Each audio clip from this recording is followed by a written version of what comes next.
Welcome to the Speak with People podcast. My name is Jason Raitz. I'll be your host, and this podcast exists to help you improve your communication skills. Whether you communicate one-on-one, to a team, from a stage, or from behind a screen, we know that when we improve our communication skills as leaders, it exponentially changes everything. It improves our relationships, it improves our leadership skills, and it improves our business skills. So let's get ready to dive into this next episode.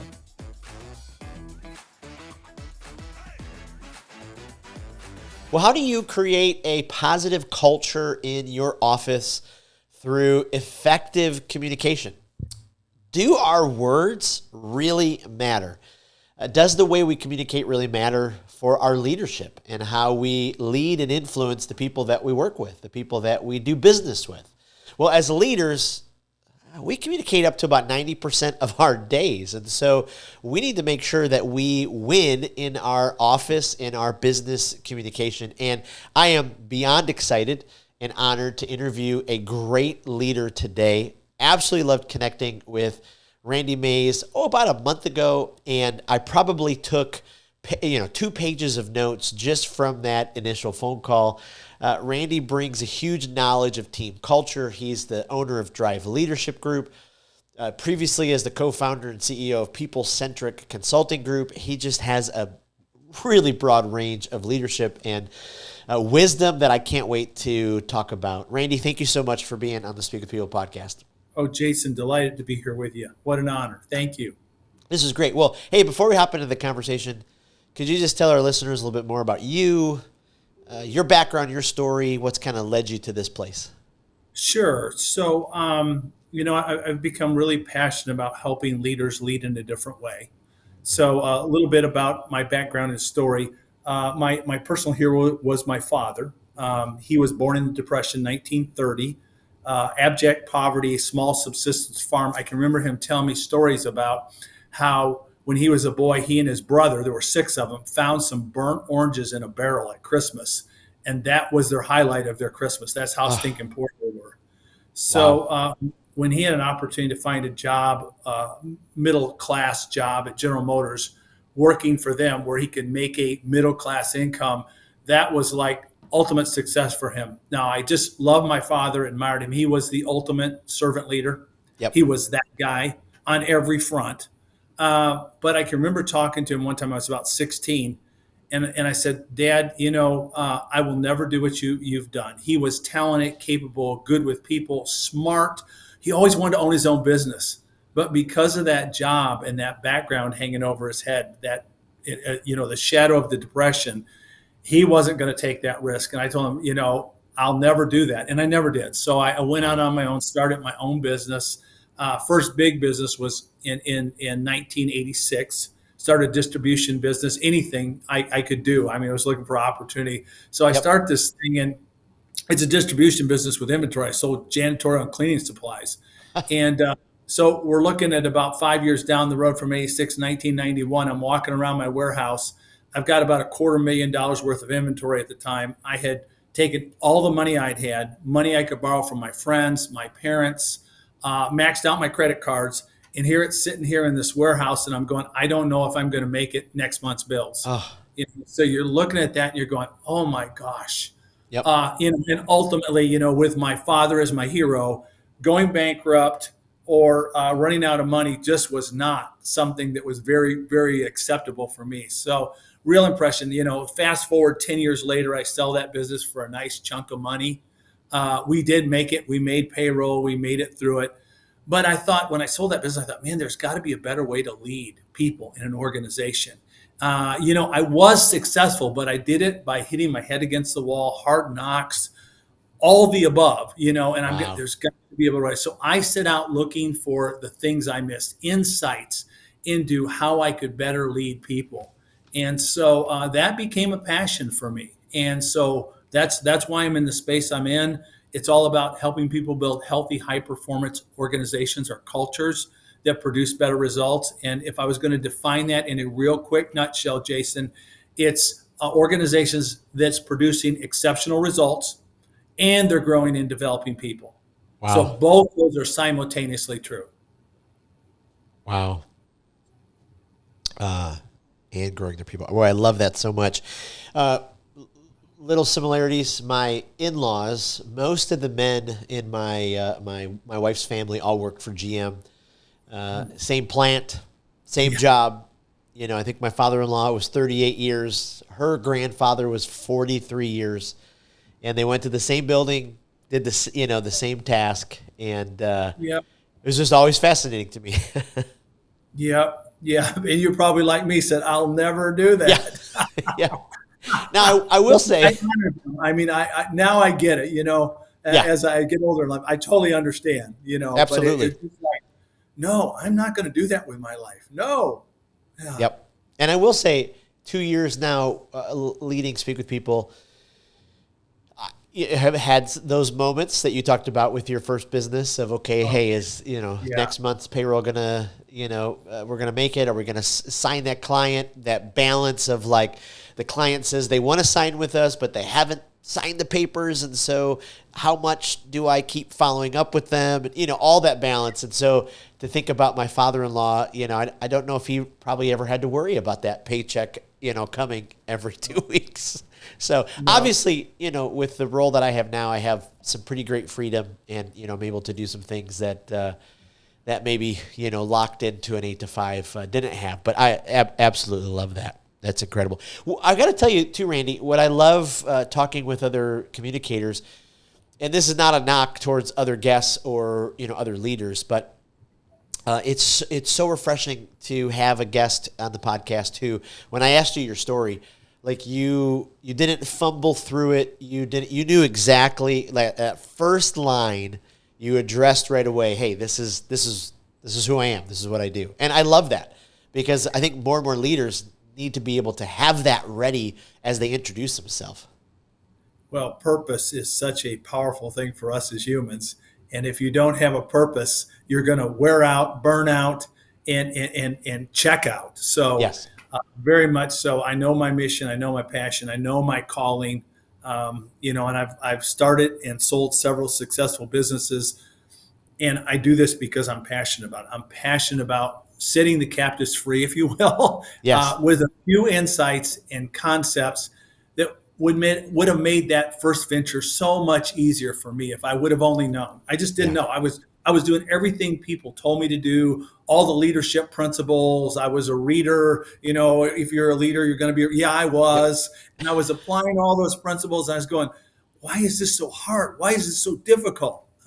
So yeah, it's very delighting, energizing, freeing for me to be able to share concepts with people where they go, oh, I can really be a good human and be super successful. Those are not mutually inclusive. In Wow. fact, I think in the right organizations and in the right culture, they're mutually inclusive, because Wow. as humans, unless we're experiencing success, unless we're really kicking butt and taking names, Yep. we don't feel good about ourselves, our environment. We were born and created to do that. And so when we literally can deliver on that, it's just powerful. Wow. I love that. But go back to that first business. What was there a pivotal moment where things did start to click? Do you think back to go, okay, when that happened, when I got that piece of advice, when I learned how to do this, was there something, or was it just a lot of things kind of culminating at once? Well, it's always a lot of things, that multiply and lay over themselves. But I can remember one particular piece of advice that a CPA gave me, my accountant gave me. He said, Randy, in this life, you don't get what you deserve, you get what you earn. Wow. And very interesting statement in terms of, for me, it was like, I'm working hard, I'm honest, I'm ethical, I'm trying to take care of my clients. But I have to have a value formula that the client gets. So you don't get what you deserve, you get what you earn in this life. And then again, a very pivotal story. I had a friend, actually my best friend since second grade.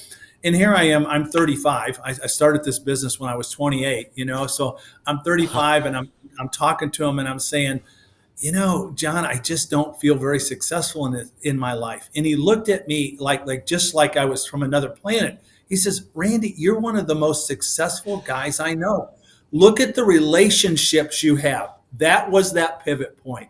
It Wow. moved from success, materialism, money, achievement to what about the quality of your relationships? And that was Wow. really a turning point for me, because then it became all about, how do I build healthy relationships?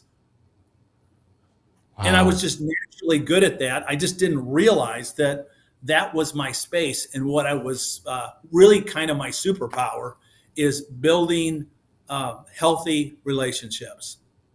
Wow. I love that. I love that.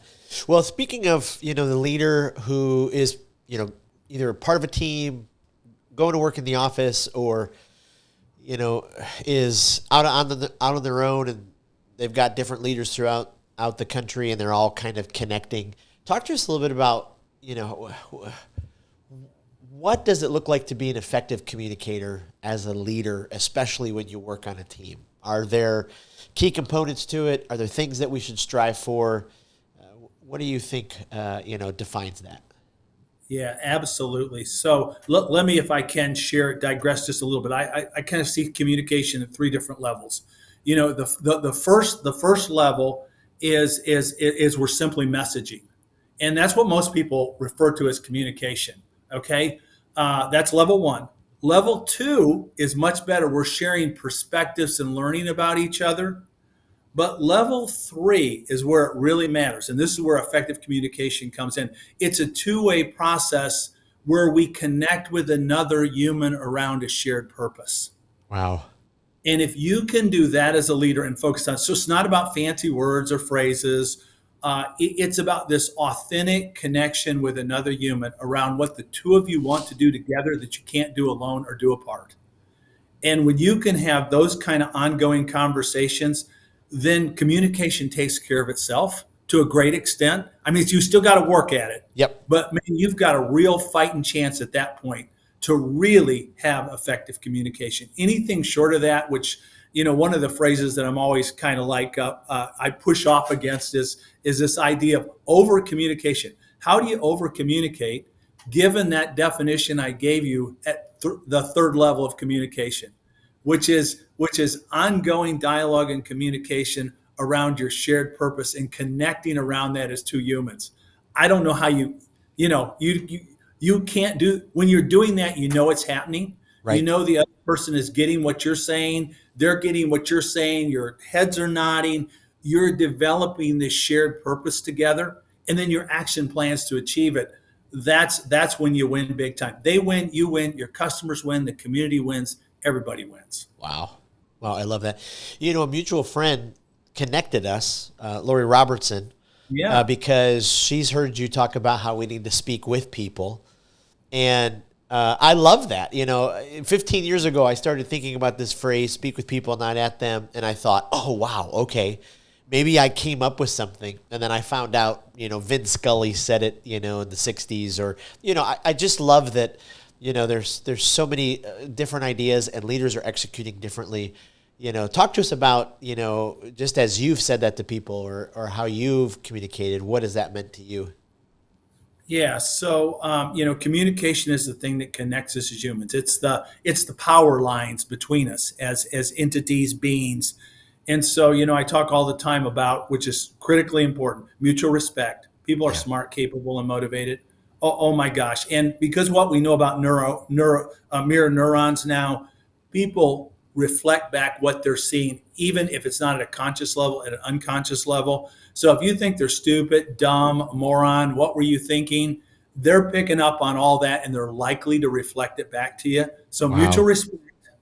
How do we develop a shared purpose? Now, I can communicate or try to share a shared purpose with you, and hopefully you get it. But what if we co-create it together?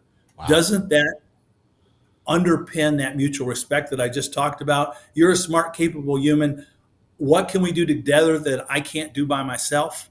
I need you in my life. You're my advocate, not my enemy. Think how endorsing that is, and all that's held together with meaningful dialogue. So that's how we make that happen between two humans, is this meaningful dialogue or communication, if you will, particularly that level 3 communication. Right. Right. So, oh my goodness. I mean, such gold right there. So many of the stats and the surveys I read, ineffective communication costs businesses, I mean, so much money. But for whatever reason, many organizations will put up with conflict and they'll put up with a toxic communication culture.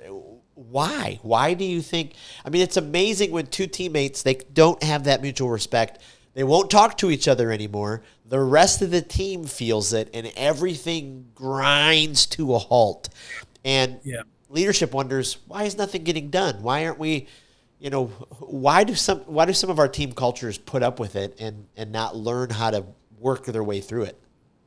Well, Jason, I think a lot of it is because we just don't know. We don't know the underpinning and the psychology behind it. Yep. And how important trust really is in a relationship. So I don't know how familiar you are with Google's Aristotle study, but they did this extensive research. It was back in 2015. They took effective teams and ineffective teams, and then they just ran the analytics on the successful teams, the unsuccessful teams. What were the commonalities? And the overwhelming conclusion, I mean, not even close, was that psychological safety was the single biggest factor in successful teams. It had nothing to do with the talent or the ability on the team. It had everything to do with the level of psychological safety. Wow. So if we don't feel safe around each other, this mutual respect piece, if we don't feel safe, if we can't share our best in a back and forth, then we're not going to get much done. And we're going to tend to fight each other instead of work together with each other.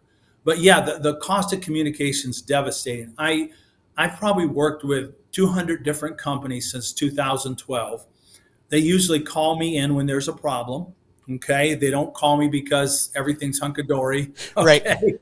They call me in. I've never been called in for a communication problem. Never in these 200 so ventures. But every time we get down to what are our biggest issues and what are our big problems, I'm usually doing a strengths, weakness, opportunities, and threats with them. Communication is almost always the number one issue at the end of that conversation. We're just not communicating. So it's huge and it's powerful. People just aren't aware that that's the issue. Yep. Oh, can you give us any examples that you've seen, maybe in those companies who are going, well, communication's not our issue, but they have these specific things happening that's definitely a communication issue. Any examples you can give us? Oh yeah, let me just give you a real recent one. Working with a smaller firm, the business manager in this firm was holding on to everything. I mean, not because she didn't care, but because she cared too much. Right. And she was afraid that if she gave these up, somehow she wouldn't be honored, respected. She might lose her importance. Now, the work she had was overwhelming. And she was behind on everything, missing deadlines. It wasn't working out well for her or the company. So it took a special effort by the managing partner to sit her down and go through her multiple times. No, you are extremely valuable to us. Wow. This is why we're having this conversation, because we want to release you to do higher level work. And we value and appreciate you. Finally, she got it. And, it wasn't like there weren't capable people to give this work to. There were. She just, in her own mind, was just stuck. So it took intentionality in the communication to break her free and help her get to that next level. And kudos to the managing partner. He was patient, took the time to do that, and nothing but good results have come out of that. I mean, that's a real play that happened in the last 30 days. Wow. That's powerful. The folks that I work with, some of the leaders that I coach, it seems like, to me, there seems to be some decent issues around middle managers. When they kind of first get that promotion, they're no longer doing the day-to-day job, but now they're released, to do that higher level work, but then also oversee. But what I seem to find is some of those middle managers, it's that like tug of war. That's like, wait a minute, I'm the one who's supposed to do that, and I'll still do it, or I want you to do it exactly my way, and they don't fully release. Any advice to people in that role where they're going, something's not working, maybe it's me, how do I move forward? Well, what I want to encourage people to do is have the conversation. So, there's if we're going to back up, let's back up. The first step is define what winning looks like together. And it's much better to co-create that than try to sell somebody on what winning looks like. Co-create it together. Then have a way to seamlessly measure that. It doesn't have to be complicated, but a way to know, a dashboard to know Yeah. if you're winning or losing. You know at that point, and then have the conversation. How are we doing? What's working? What's not working? It all gets back to this shared purpose idea again, Yeah. and how powerful that truly is. You can measure success based on how well people are rallying around a shared purpose. So I talk about two different kinds of purpose. There's common purpose and there's shared purpose. So most businesses are historically built on a common purpose. That's a transaction. Somebody needs a job. I need an employee. So I'm going to pay you for your time. Nothing wrong with that. I'm not Yep. criticizing it. But what if we were both all in on something we were passionate about? And one of the examples we use all the time is we take 18-year-olds right out of high school, we send them across the world to eat sand and sleep at 120 degrees to defend America and the American way of life. And if something happens to them, they get hurt, maimed, killed, we honor them because that is a shared purpose. It's Wow. something bigger than ourselves. And that opportunity is there. I don't care whether, I started out in the janitorial supply business, worked a lot with custodians. So when we were working in a school, instead of saying, you clean toilets, what we focused on is you're an integral part of the educational process. And if Wow. we don't have clean sanitary bathrooms, these kids aren't getting educated. You're an educator just like that teacher. Yep. That's what I mean when I talk about a shared purpose. Something bigger than yourself, something more than a transaction, something more, and this always freaks people out, something more than win-win, we win, Wow. which is really powerful. And communication is what can deliver that. Yeah. So, the middle manager often is stuck. They're usually the best workers, so they get promoted, often not given the skills. And then I see that often executive leadership is not mentoring and developing these people and having the conversations with them along the way so they can grow and develop. So people don't change by information. Information does Wow. not change people. There is no limit to the amount of information out there. Just plug into the internet. It's all there. Yep. And now that we have AI, oh my gosh, it can parse it and lay it out for you. But does that change people? No. When people change, when transformation happens, it happens at a relational level, either with yourself, another human, or vertically with the creator of the universe. But it still is a transformational relational process Wow. where that happens. Wow. Wow. That's incredible. What are some other common organizational communication misses that help to stoke the fire of miscommunication? Because the lack of information, ineffective communication, if it's not there, boy, the culture is going to grind to a halt, quickly. Are there a couple others that you can, highlight? Absolutely. Let me just throw some out there. This isn't a definitive list. First of all, I'd say you've got to be authentic. Don't fake it. You need to really care about people and give a rip. That's how I describe one of my ideal clients is they give a rip about people. That's a client I want to work with because they actually really care. But what I find most business owners and most business leaders actually do care. They just don't know how much they can care. Yeah. Because they're afraid of being taken advantage of. So one, be authentic. Two, transparency. Oh my gosh, we have been taught to not share information. And don't. Last thing you want to do, Jason, is ask the question you don't have an answer for. Oh my gosh. But that's exactly what you want to do. So there's a neuroscience researcher named Judith Glaser, and she says the fastest way to build trust is to ask questions you don't have answers for. And then co-create solutions together. There's all those dynamics of that mutual respect, that shared purpose, and that meaningful dialogue merging around something you have in common. Oh my gosh. So transparency, lack of transparency would be another one. Another one that's more common to us now is this remote worker. So when we were in close proximity to each other, a lot of times communication naturally took care of itself. Right. You saw people, you interacted, you had conversations. You have to be a lot more intentional about it now than you used to be. Okay. Yeah. So let me throw you out another one here because there's a long list of these. Another one is the assumption, and this is one of those old school thoughts that aren't really true, is that somehow people, if I have an open door policy that people will come talk to me, they won't. In America, in the United States, if that's the context we're talking about, particularly in the Midwest, okay, these people see you as the boss. You're supposed to have the right answers. You have to break that pattern if you're going to really co-create solutions together. So you have to get them to lean in, and you do that by actually inviting them to the conversation. Wow. You get them in the conversation. You take the lead. That's a leadership thing, okay? You invite them to the conversation. Then you actually let them weigh in on the solutions and action items that need to be done. So it's not just a ruse. We're really bringing them to the table. And in the best worlds, they're solving the problems, not you. Okay. If you have to solve the problems, you probably have a deficit in your leadership.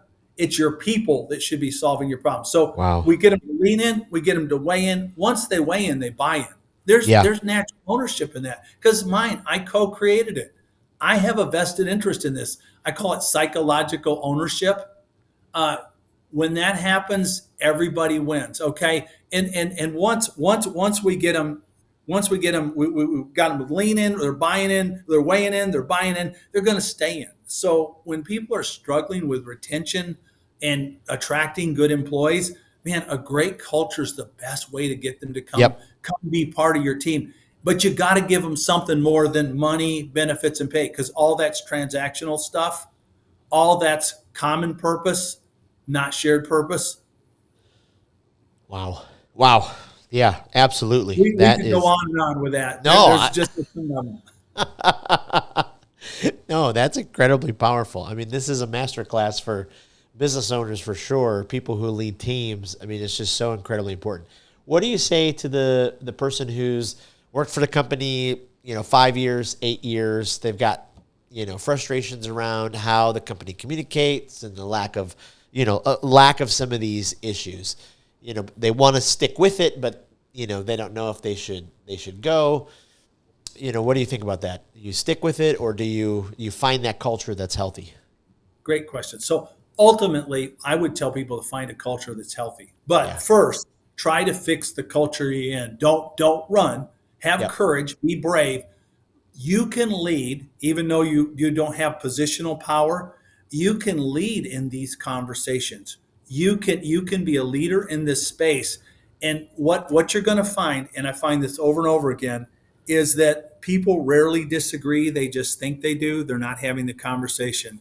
So if you go to your boss and you say, hey, we're really not hitting on all cylinders, your boss is probably going to go, you're right. I've got some ideas on maybe how we can fix this. What if we got our team together and talked about what we needed to do together? And if you're not in a position to be able to do that, because sometimes you're not, they just don't honor you or respect you enough. Say, why don't we get a third-party facilitator to help us with this?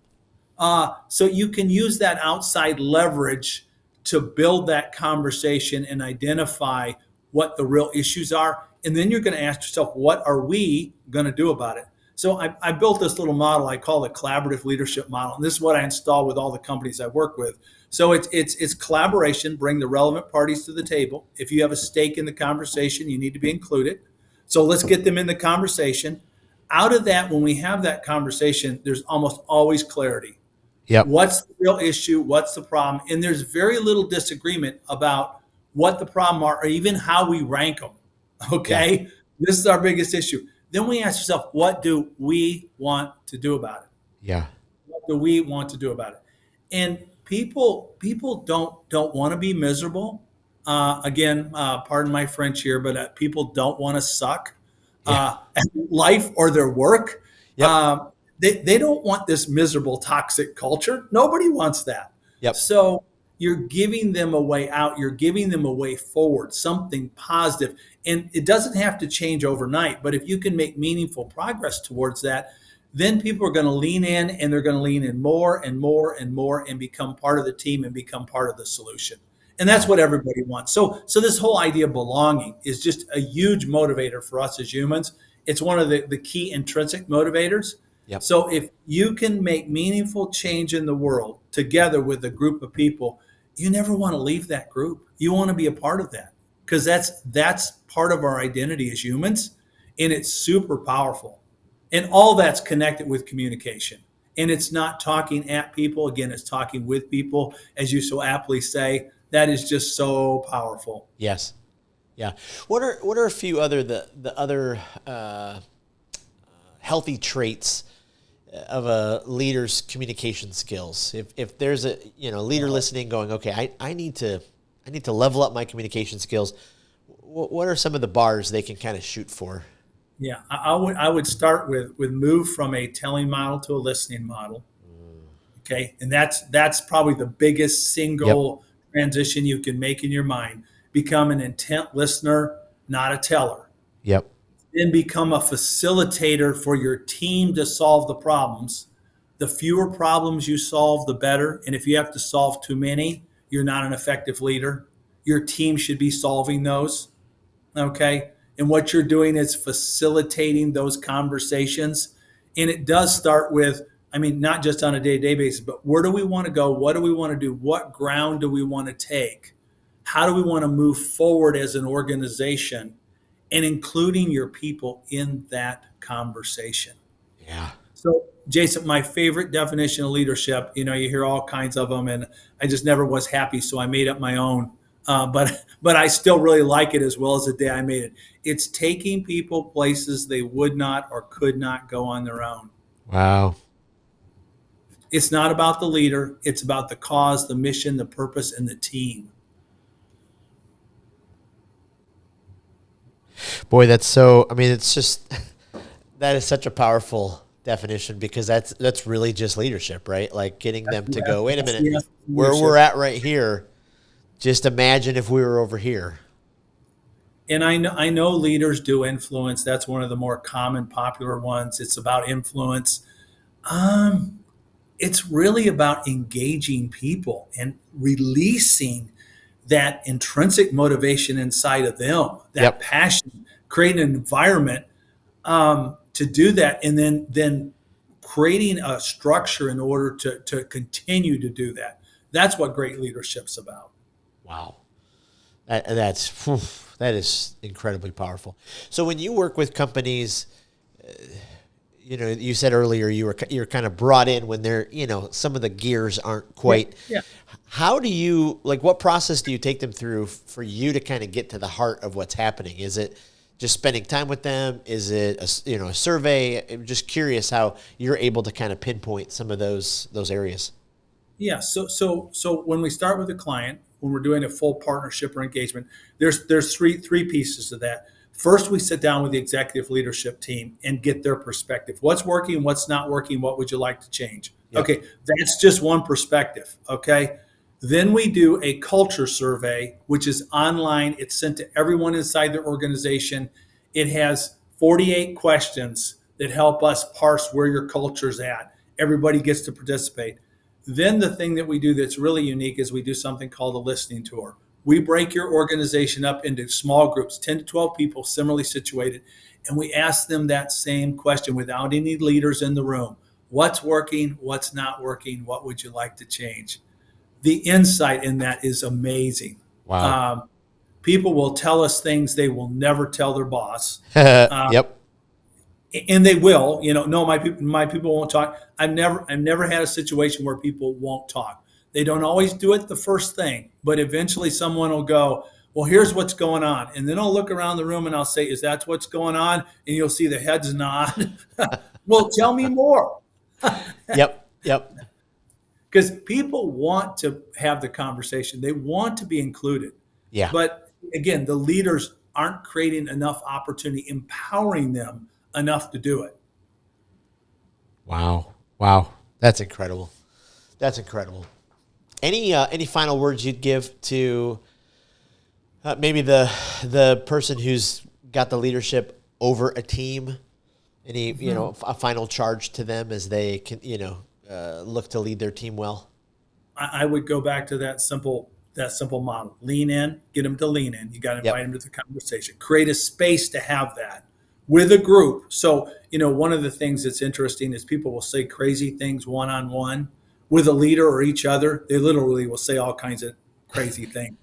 Rarely does that ever happen in a public conversation. That's 3 or more people because they balance and correct each other. They don't want to look stupid and they don't want to say stupid things. So Right. I hate to use the word stupid, but it's that peer pressure thing Yep. in a positive way. Yep. So you can real quickly get to the real issues by having that public conversation, but it does need to be facilitated. And Yeah. it's not about people griping. It's let's talk about what's really going on here. Yep. Okay.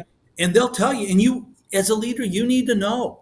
I mean, you don't sometimes, I mean, one of the questions that I ask leaders all the time is, are you asking your people how you could help them and how you're getting in their way? Do you have a mechanism for feedback on that? Because you may be the biggest obstacle to their progress. Yes. Wow. That's incredible. Randy, this has been, this has been a masterclass. I cannot wait for our listeners to listen to this. Before I let you go, and we could probably do part B, part C, part D, because there's so much good here. We're building this online communication skills library where leaders can go and kind of be inspired to find new communicators or books that maybe they haven't read. Is there a speaker that every time you listen to them, they're just checking off all the boxes, you want to send their talks to other people? Is there somebody that you would just highly recommend? Yeah, I really like Malcolm Gladwell. I really enjoy his stuff. Daniel Pink's another one. Chip and Dan Heath, all well-read, well-thought people that provide a different perspective than sometimes the norm, which I really appreciate. It's that insight piece. Yep, I love that. Is there a podcast that you find yourself going back to? I regularly listen to a couple. Maven Marketing Method, Brandon Welch. I listen to that regularly. Brandon's a really insightful guy, great approach to marketing. And then I listen to Craig Groeschel's leadership podcast a lot. Yep, that's an incredible one. And then lastly, is there a book, if someone's about to be, stranded on a desert island and you're like, make sure you have this book if you're going to be stranded, you got to read this. Is there a book that you just highly recommend every leader should read? Well, I really like Conversational Intelligence by Judith Glaser. I mentioned her earlier as a neuroscience researcher. David Rock has several books, Your Brain at Work and Quiet Leadership, both excellent books. I'm a reader, so we could list 100 books here if you wanted me to. But those are some of my favorites. Yeah. Oh, I love that. And then could you tell our listeners where they could find more about you and what you do and how to connect? Oh, let me mention one other book. Yeah. Daniel Pink's Drive, DRIVE, not like my company spelled, but driving. The reason there's a Y in the name of my company, because I think why or purpose should be in the center of everything you do. So that's why that Y is there. Wow. So it's DLG, Drive Leadership Group, just the letters, DLG.coach, not com, but coach. Oh, I love that. Well, Randy, this was exceptional. Thank you so much for being so open with sharing the wisdom that you've picked up, and so appreciate this. Cannot wait for our listeners to be able to consume this. So appreciate you being on the podcast. Thanks for letting me be a guest. Well, thank you for joining us on another episode of the Speak with People podcast. We hope that you were encouraged. We hope that you were inspired and challenged to improve your communication skills. I want to thank you again for being a part of the Speak with People podcast community. Make sure you don't miss out on being a part of the Speak with People Facebook community group. Just head to Facebook, type in Speak with People, scroll down and join our community, because every single day we're encouraging each other, we're helping each other to improve our communication skills. Thanks again, and we'll see you in the next episode.